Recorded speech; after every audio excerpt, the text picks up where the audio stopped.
Hola amigos, bueno, en este video quiero hablar un poco de los regentes tradicionales de los signos, de dónde salen y por qué los uso yo y por qué conviene usarlo, y también voy a explicar un poco de dónde salen los regentes modernos y por qué creo que no hay que usarlos, ¿no?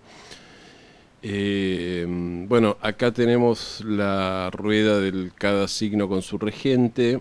Y bueno, pueden ver que los regentes son los mismos que los regentes modernos, es decir, Aries está regido por Marte, Tauro está regido por Venus, Géminis está regido por Mercurio, etcétera, etcétera. Y las únicas diferencias que hay es que Escorpio, que está, digamos, en la astrología moderna se considera regido por Plutón, está regido por Marte, ¿no? Que es digamos, siempre estuvo regido por Marte, es el regente tradicional. Después Acuario está regido por Saturno en lugar de estar regido por Urano. Y Piscis, el último signo, está regido por Júpiter, al igual que Sagitario, en lugar de estar regido por Neptuno, ¿no? Y bueno, como decía, estos son los regentes tradicionales de los signos. Y quiero explicar un poco de dónde sale la cuestión, porque no sé si lo notan, pero hay una gran simetría, ¿no?, en los signos. Eh, Ahora, así que expliquemos un poco de dónde salen los regentes tradicionales de los signos. Tenemos dos signos, es decir, en el sistema tradicional tenemos dos signos que están regidos por las luminarias. Las luminarias son, por supuesto, el Sol y la Luna, ¿no? Es decir, entonces, el Sol rige un signo solo, la Luna rige otro signo solo, y después los otros 5 planetas rigen dos signos cada uno, ¿no? Es decir, los otros 5 planetas son Mercurio, Venus, Marte, Júpiter y Saturno. Y Mercurio, Venus, Marte, Júpiter y Saturno yo los nombro de esa manera porque esa es la manera en la cual los antiguos los ordenaban, de el que se mueve más rápido alrededor del zodíaco al que se mueve más lento. Si Mercurio es el más rápido, en realidad la Luna es la más rápida, ¿no? Pero dejemos de lado el Sol y la Luna. De los 5 planetas que quedan, Mercurio es el más rápido, Venus es el que le sigue, Marte es el que le sigue, tardó 2 años, Júpiter es el que le sigue, y el más lento de todos es Saturno, ¿no? Entonces, lo que hicieron los antiguos fue determinar que el signo de Leo era regido por el Sol. ¿Por qué era regido por el Sol? Bueno, porque Leo en el hemisferio norte, durante lo que sería el signo de Leo, es más que nada agosto, y agosto es el mes más cálido del verano, ¿no? Entonces está regido por el Sol. Al signo de Cáncer, que es el signo anterior, le asignaron la Luna, ¿no? Y después lo que hicieron fue asignarle, o notaron que esto funcionaba, por supuesto, a los signos que restantes, es decir, les asignaron los 5 planetas que quedaban partiendo del Sol y la Luna, ¿no? Es decir, a partir de Leo en la dirección contraria a las agujas de reloj, y a partir de la Luna en la dirección de las agujas de reloj. Entonces los dos signos que están a un signo de distancia de las luminarias, ¿no? O sea, Géminis del lado de la Luna y Virgo del lado del Sol, les asignaron a Mercurio. Después los signos que están a 2 signos de las luminarias, que son Tauro y Libra, les asignaron a Venus. Después los que están a 3 signos de la luminaria, que son Aries y Escorpio, les asignaron a Marte. Los que están a 4 signos, que son Piscis y Sagitario, les asignaron a Júpiter. Y los que están a 5 signos, o sea que están en oposición a las luminarias, les asignaron a Saturno, ¿no? Y noten que si uno tiene un planeta en Saturno, digamos, si uno tiene un planeta que está en el signo regido por Saturno, un planeta que esté en oposición siempre va a estar regido por una luminaria, va a estar regido, es decir, va a estar o en Leo o en Cáncer, o sea, va a estar regido por el Sol o por la Luna, ¿no? Esta estructura no solo tiene una cierta elegancia y funcionaba, sino que explica muchos aspectos, otras cosas de la astrología, ¿no? Y una de las cuestiones principales que explica esto es la cuestión de los aspectos, ¿no? Ustedes saben que en la astrología antigua había nada más que 4 aspectos, que eran el sextil, la cuadratura, el trígono y la oposición. La conjunción no se consideraba un aspecto porque estaba en el mismo lugar, aunque nosotros podemos hablar de un aspecto. Y y bueno, entonces se consideró siempre que el sextil y el trígono, de alguna manera, eran aspectos entre comillas buenos o positivos o fáciles, y la cuadratura y la oposición eran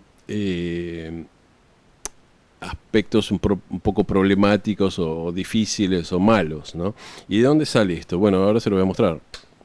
Y bueno, acá está el gráfico que lo explica, ¿no? Es decir, los aspectos buenos, entre comillas, que son el sextil y el trígono, vienen de la relación que tienen las luminarias, el Sol y la Luna, con los planetas benéficos. Es decir, los signos que están regidos por Venus están en sextil a los signos de las luminarias, ¿no? Que son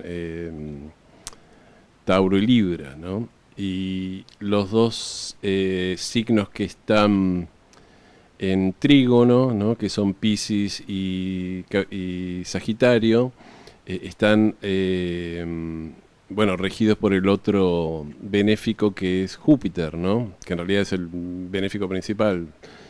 Entonces por eso se considera que esos dos aspectos son buenos, ¿no? En cambio, los aspectos que se consideran entre comillas malos o más difíciles son los dos aspectos que se hacen entre las luminarias, el Sol y la Luna, y los signos regidos por los planetas maléficos, que los signos regidos por Marte, Aries y Escorpio están en cuadratura a las luminarias. Y bueno, ya dijimos que los dos signos regidos por Saturno están en oposición a las luminarias, ¿no? Entonces esto nos da, es decir, esta cuestión de asignar los regentes tradicionales no es una cuestión caprichosa, es decir, esto formaba un sistema bastante perfecto y totalmente aceitado, ¿no? Bueno, y que funcionaba siempre, ¿no? Este sistema de los regentes tradicionales ha sido reemplazado por este esquema que ahora voy a poner, que bueno, que es el esquema que conoce la mayor parte de la gente, en el cual, bueno, se mantienen los regentes tradicionales de todos los signos menos 3, ¿no? De 9 signos, y 3 signos son reemplazados. Escorpio es reemplazado por Plutón, como dije, Acuario es reemplazado por Urano, y Piscis es reemplazado por Neptuno, ¿no? Ahora, ¿de dónde viene esto? Y acá hay que explicar un poco algunas cosas.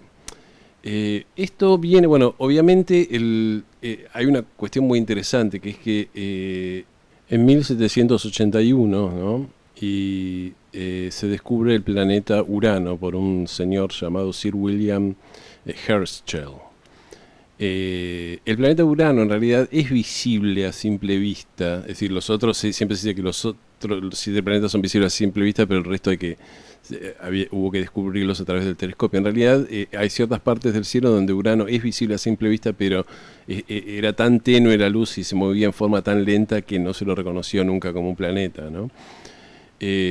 Así que bueno, se descubre Urano. Y obviamente Urano, esto es muy interesante, que el octavo planeta que se haya descubierto es Urano. ¿Por qué? Porque Urano es el planeta que rompe los esquemas, las estructuras capricornianas, y esta estructura capricorniana de la astrología era perfecta, es decir, no capricorniana, pero esta estructura de la astrología con todos sus regentes y todos los planetas y la simetría y los aspectos era bastante perfecto, y de repente, bueno, tenemos un sistema perfecto con 7 planetas, y alguien toca la puerta y dice, no, apareció un octavo planeta.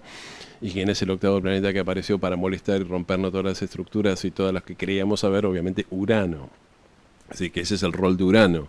Cuando uno cree que tiene un sistema cerrado y perfecto, y dice, esto está cerrado, perfecto, no lo toques, aparece Urano y dice, ¿sabes qué? Esto no está perfecto, se puede mejorar, ¿no? Es decir, hay que incorporar nuevas cosas porque no hay ningún sistema que sea perfecto, ¿no? Ese es el don de Urano, ¿no? Entonces, bueno, había que incorporar Urano, ¿no? Bueno, ¿qué ocurrió más o menos en los tiempos que se descubrió Urano? Bueno, fue la era de las grandes revoluciones, ¿no? En 1776, 5 años antes, había estallado la revolución norteamericana, ¿no? De la independencia norteamericana, ¿no? Y creo que estalló en 1775, en el 76 se declaró la independencia. Y bueno, en 1789 fue la Revolución Francesa, ¿no? Fueron momentos de gran revolución y gran cambio. Por eso Urano siempre, bueno, tenía que ver obviamente con la energía uraniana de los grandes cambios y todas esas cosas. También estaba Plutón en Acuario, ¿no? Obviamente Plutón todavía no había sido descubierto, pero hoy sabemos que Plutón estuvo en Acuario a partir del año 1776, ¿no? Entonces Plutón en Acuario siempre, perdón, es el momento que vamos a estar viviendo ahora, ¿no? Si Plutón en Acuario a partir de noviembre va a estar Plutón va a estar en Acuario por 20 años, ¿no? Y bueno, va a traer grandes innovaciones y nuevas logros científicos y grandes revoluciones. Todavía no sabemos bien qué va a pasar, ¿no? Pero cuando estuvo la vez anterior, a partir de 1777, trajo no solo las revoluciones políticas, sino esta revolución en la astronomía, en la astrología, de que apareció un nuevo planeta, que justamente era el planeta que tenía que ver con las grandes revoluciones, que era Urano, ¿no? Entonces, ¿qué pasa? A partir del descubrimiento de Urano, ocurre otra cosa. Los científicos empiezan a estudiar Urano y se dan cuenta que Urano hacía una elipsis daba una vuelta un poco medio rara, ¿no? Que en lugar de pasar por ciertos lugares donde tenía que pasar matemáticamente, se retrasaba o se adelantaba o se corría, ¿no? Entonces los científicos dijeron, acá tiene que haber otro planeta, tiene que haber un campo de gravedad que frena a este planeta, entonces tiene que haber otro planeta, tiene que haber un octavo planeta, ¿no? Es decir, o un noveno planeta. Y entonces se pusieron a calcular y descubrieron a Neptuno. El científico primero planteó la hipótesis de que tenía que existir lo que sería el octavo planeta del sistema solar fue un tal Alexis Bouvard, y cuando Bouvard murió, dos científicos que trabajaron de forma independiente, un tal John Couch Adams y uno que se llama Urbain Le Verrier, calcularon la posición de Neptuno en el cielo, y bueno, después eso se corroboró a través de las observaciones. La primera persona en observar a Neptuno a través del telescopio fue un tal Johann Galle, supongo que en Inglaterra. Así que bueno, ahora teníamos de repente, en 1846, ¿no? Dos planetas más, ¿no? Entonces surge como una hipótesis. En todos esos momentos, bueno, en realidad ya desde bastante antes, la astrología estaba un poco en crisis, ¿no? Y estaba en crisis porque astrología y astronomía habían sido básicamente lo mismo hasta el año 1500, una cosa así, hasta el siglo XVI, donde, bueno, empieza muy fuerte toda la cuestión del pensamiento científico, el pensamiento racional, y la astrología empieza a entrar un poco en desgracia con la aceptación del modelo copernicano, ¿no? Que Copérnico había dicho que la Tierra y todos los planetas giraban alrededor del Sol y que el Sol estaba inmóvil. Hasta ese momento había una consideración de que era el Sol y todos los planetas que giraban alrededor de la Tierra, ¿no? Que en realidad no era tan así, porque los antiguos también sabían que la Tierra giraba alrededor del Sol, pero bueno, de eso se había perdido un poco en Europa. Entonces, bueno, de repente todo el mundo se da cuenta que la Tierra gira alrededor del Sol y que los planetas no se ponen retrógrados y que toda la posición geocentrista que veía, que es la que usa la astrología, como si la Tierra estuviera quieta y todos los planetas giraran alrededor de la Tierra, es decir, pasa a estar un poco en desgracia, ¿no? Entonces la astrología empieza a perder, digamos, seriedad, ¿no? Entonces la astronomía como ciencia empieza a tener avances y avances y avances, y la astrología queda como la hermana, digamos, pobre y tonta y antigua, ¿no? Y pasada de moda de la astronomía. Entonces, a partir de ese momento hubo una especie de, las personas que estaban interesadas en la astrología, una especie de sensación y urgencia por modernizar la astrología, ¿no? Es decir, hay que modernizar la astrología para llevarla a la par de los conocimientos modernos que tiene la astrología, las ciencias, ¿no? Entonces ya en el año 1500, o principio del 1600, el astrónomo alemán Johann Kepler empieza a agregar, digamos, las cosas que se empezaron a agregar en la astrología moderna. Lo que hace Kepler es empieza a usar aspectos no ptolomeicos, ¿no? Los aspectos ptolomeicos yo ya los nombré, son el sextil, la cuadratura, el sextil, la cuadratura, el trígono y la oposición, que son estos que acabamos de ver hace unos minutos. Y esos aspectos surgen de dividir la esfera de 360 grados por 2, por 3, por 4 y por 6, ¿no? Es decir, si dividimos 360 grados por 2 tenemos la oposición, 180 grados. Si lo dividimos por 3 tenemos un trígono, 120 grados. Si lo dividimos por 4 tenemos 90 grados, que eso es una cuadratura. Si lo dividimos por 6 tenemos 60 grados, que eso es un sextil, ¿no? Y esos eran los únicos aspectos que se usaron siempre en la astrología, ¿no? Hasta que vino Johann Kepler y dijo, no, en la astrología hay que modernizarla, ¿por qué vamos a usar nada más que esos aspectos? Y empezó a dividir la esfera por 7, por 8, por 9, por 10, por lo que se le cantó, ¿no?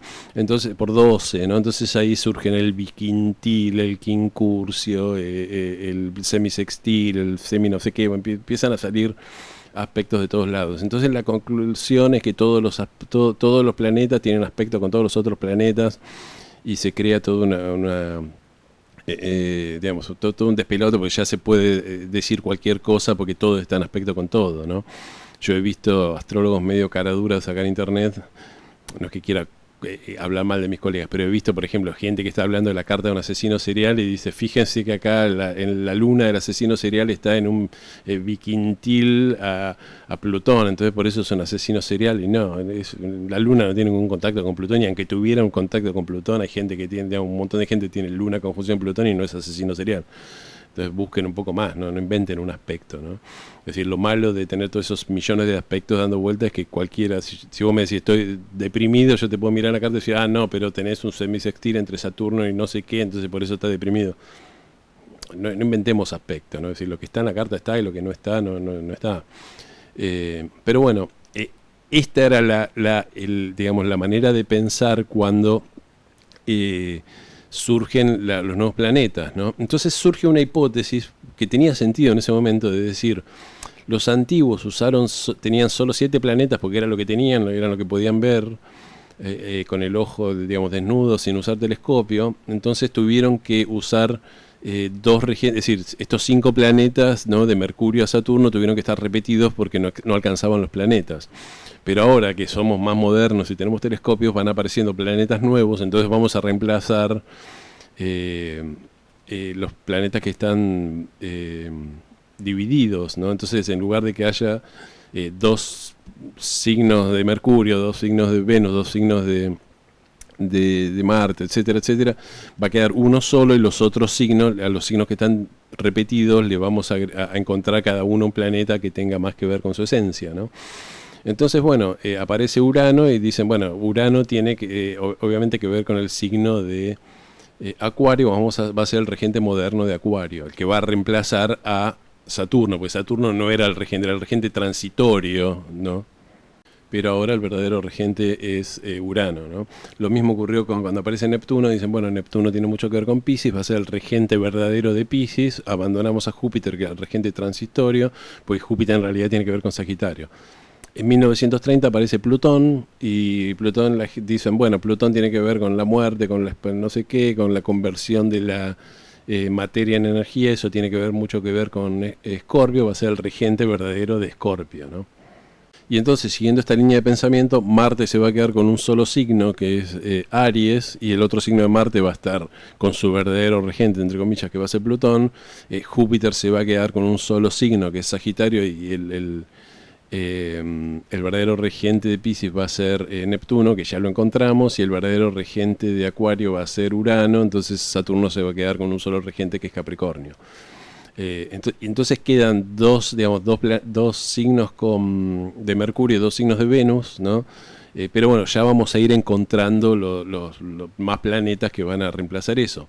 Y esto siguió en boga hasta los años 90, ¿no? Es decir, los que hayan leído los libros de Linda Goodman, ¿no?, que eran muy famosos a mitad de los 70, Linda Goodman decía, pronto vamos a encontrar el verdadero regente de Virgo, que va a ser Vulcano, ¿no?, que es otro planeta que ya habían hipotizado que se va a llamar Vulcano, y que lo iban a encontrar, estaba a punto de ser descubierto, ¿no? Porque seguían con esta idea de que hay que reemplazar los 5 planetas repetidos por 5 planetas originales, y cada signo tiene que tener un planeta, ¿no?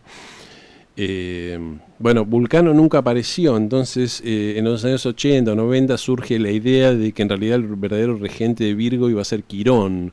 Yo esto es algo que recuerdo haber discutido en en los foros de astrología, que en un momento una mujer puso, bueno, todos sabemos que el verdadero regente de Virgo es Quirón, y nosotros saltamos a decir, ¿de dónde salió eso? No, bueno, porque Quirón tiene que ver con la curación y Virgo es el planeta de la salud, entonces claro, está claro que es Quirón. Pero bueno, es decir, todo esto siguió con toda esa tendencia de decir hay que reemplazar los regentes tradicionales que están mal asignados por regentes que se fueran, digamos, que se vayan encontrando a medida que se vaya encontrando.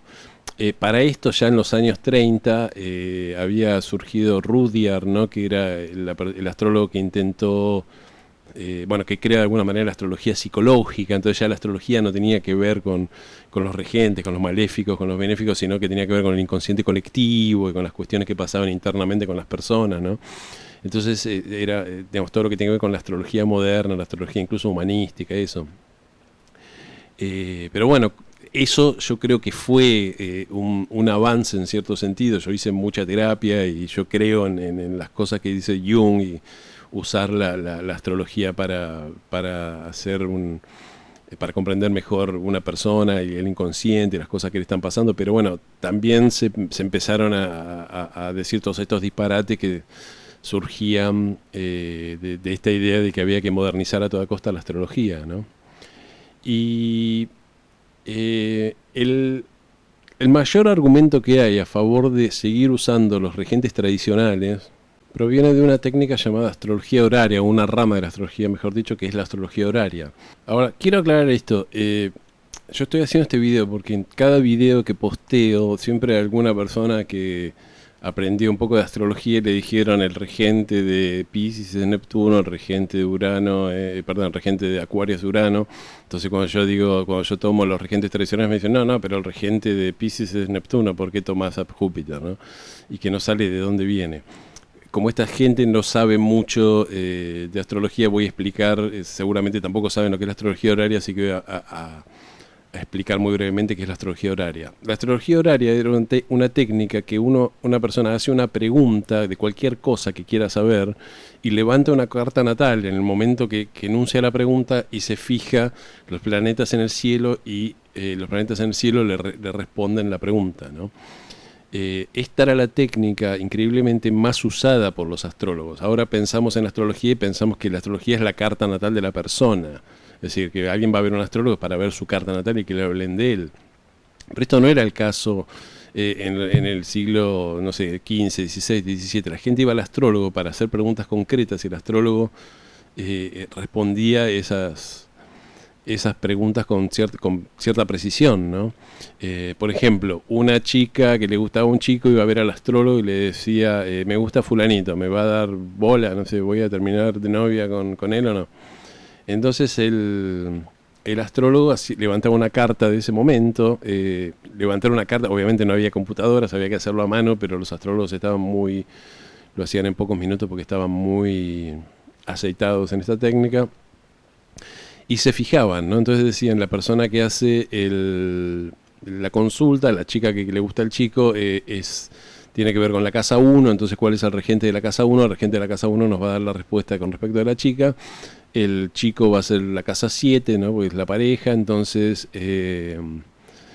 hay que mirar al regente de la casa 7 cómo están. Entonces, bueno, ahí se fijaba si los dos planetas se estaban acercando, si se estaban alejando, quién iba a llegar primero al otro, si uno de los planetas estaba con otra persona, entonces había alguien en el medio, si estaba en conjunción con un benéfico o un maléfico, ¿no? Bueno, entonces de acuerdo a lo que veían en la carta le decía, bueno, si tenés posibilidades concretas con esta persona o yo no veo que vayas a tener un amor con esta persona. Y eso por decir cualquier cosa, ¿no? Hay un caso muy famoso de astrología horaria que es el robo del pescado de William Lilly. William Lilly era uno de los astrólogos más importantes de Inglaterra, que es el más importante de Inglaterra en el siglo XVI, en el año 1600 y pico, 17. Y él había bajado a Londres y había encargado que le llevaran un cargamento de pescado a la casa. Y bueno, pero unas horas después llegó el tendero y dijo, me robaron, ¿no?, en mi tienda, entonces no tengo el pescado.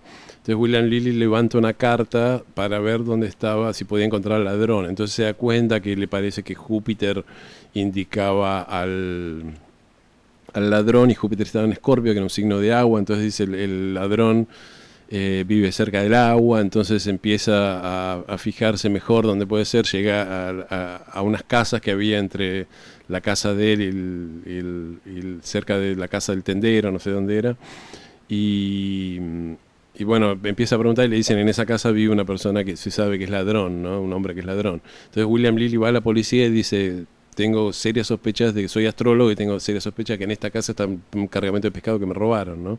Entonces la policía va, abren, digamos, le obligan al tipo a que abra la puerta de la casa y encuentran el pescado robado. Lo que pasa es que el pescado ya estaba podrido, porque en esa época no había refrigeración, ¿no? O ya estaba empezando a echar a perder y William Lilly se lo dejó.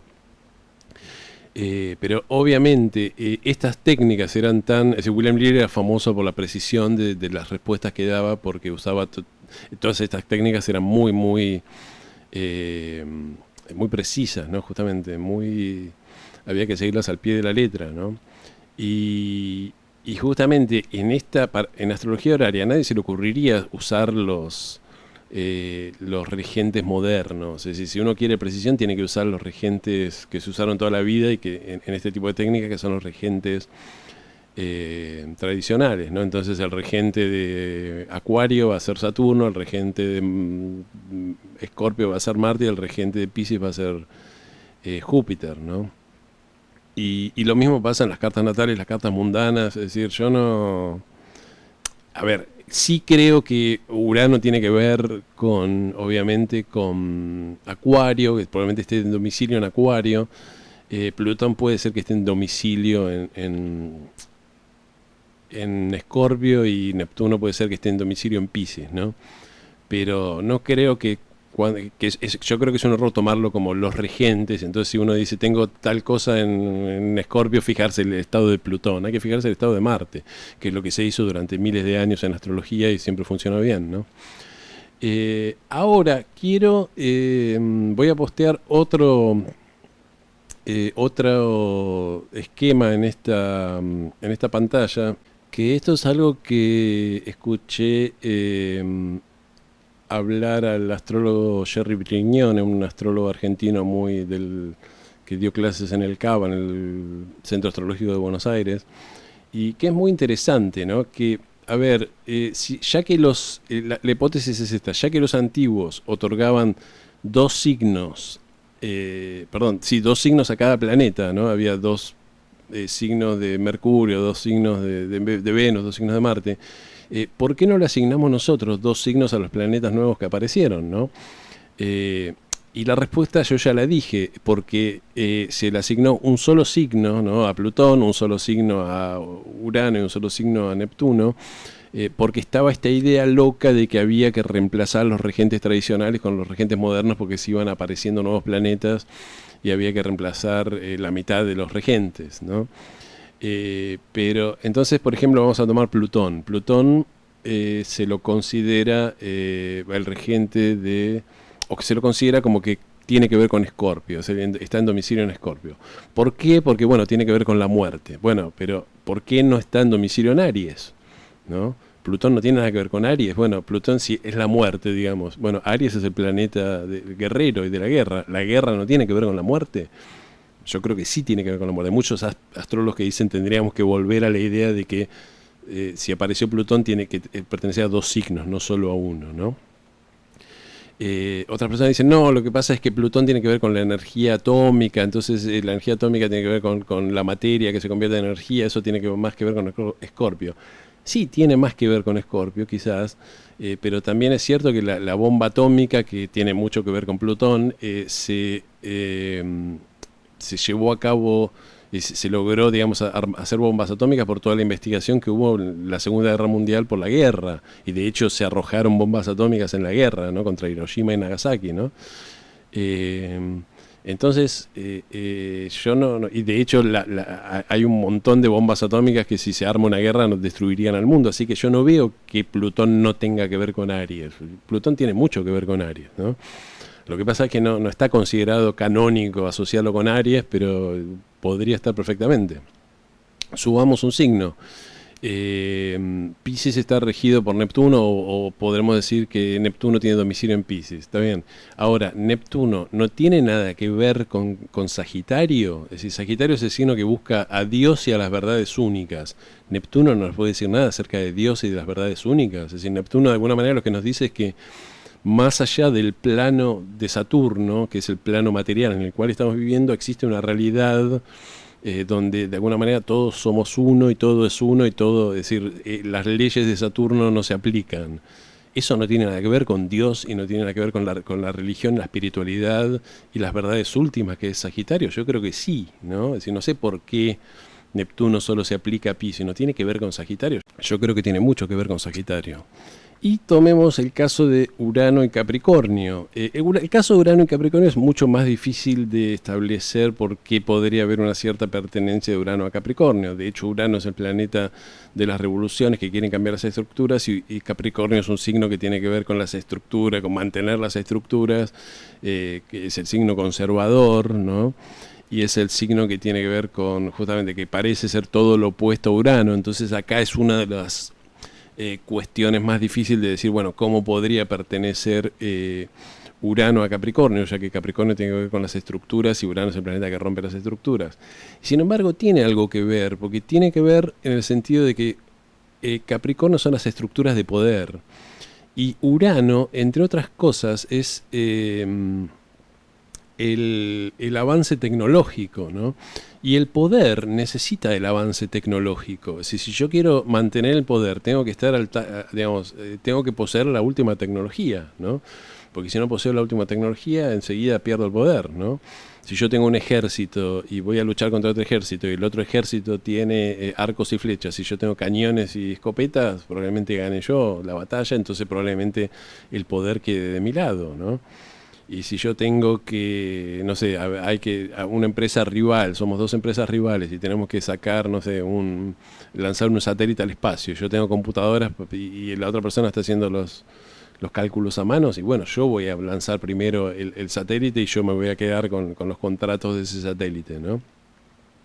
Es decir, si yo quiero mantener una estructura, tengo que tener la tecnología para bancar esa estructura, ¿no? Es decir, las estructuras de poder dependen de la tecnología ¿no? Y Urano tiene que ver con la tecnología. Fíjense que Urano es considerado el mito de Prometeo. ¿Quién fue Prometeo? El que le robó el fuego a los dioses y se lo dio a los humanos en la astrología, en la mitología griega, ¿no? Y el fuego es se puede considerar como que es la primera tecnología, ¿no? Cuando los humanos dominan el fuego, son capaces de hacer fuego a voluntad, ahí ya, digamos, pueden ahuyentar a los animales, pueden cocinar la comida. Una vez que los humanos empiezan a comer carne o comida, cocinada, hecha al fuego, a cocinar la comida, reducen mucho el tiempo en el cual están haciendo la digestión, porque no es lo mismo comer carne cruda que carne asada, ¿no?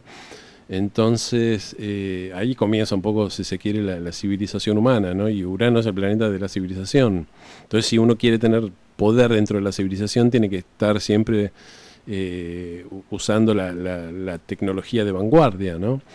Entonces, yo creo, esto es creo muy interesante digamos, se lo tiro a todos los astrólogos, ¿no? Digamos, empezar a considerar, dejar de lado esta idea del siglo XIX, del siglo XX, de que había que reemplazar los signos que tenían un regente repetido, había que reemplazarlo por un planeta igual y empezar a pensar como pensaban los antiguos, de que bueno, si hay planetas nuevos, quizá le corresponden a dos signos, ¿no? Si Plutón bien puede ir en Aries, Urano bien puede tener algo que ver con Capricornio y Neptuno bien puede tener algo que ver con Sagitario, ¿no? Pero bueno, esta es un poco la razón por la cual yo uso siempre los regentes tradicionales. Yo, así como funciona en la astrología horaria, noté que funciona mejor en la astrología mundana y funciona mejor en la astrología personal cuando uno está haciendo cartas natales.